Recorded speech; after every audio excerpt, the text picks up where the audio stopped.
पासूनचा हा ट्रेनिंगचा बॅच प्रत्येकानं एक पदक म्हणून जपून ठेवलाय. पुढे प्रत्येकानं स्वकर्तृत्वानं वेगवेगळ्या प्रांतात कितीतरी सुवर्ण रजत ताम्र पदकं मिळवली तरी या ट्रेनिंग बॅचची नवलाई मित्रांनो अपूर्व आहे. एव्हरेस्ट वीर सुरेंद्र चव्हाण, कर्जोत्कर, तूप लोंढे, गायकवाड मास्तर, एकतर नामदोशी,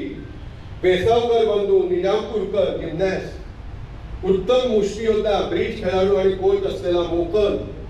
साहसी खेळातले सह्याद्रीचे वीर पठाळे, महावीर पवार,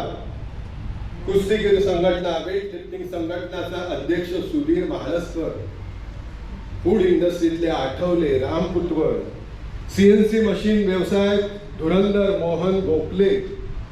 सौर ऊर्जा पॅनल उद्योग वाढवणारा अशोक भोसले, औषध व्यवसायातला अग्रणी व्यावसायिक धनंजय राव, राजेश सबदेव, धनंजय बेळेकर, तायडे असे उद्योगपती आणि ज्यांच्या नावानं साप ओळखला जातो, खैरी स्नेक या नावानं जो ओळखला जातो तो प्राणी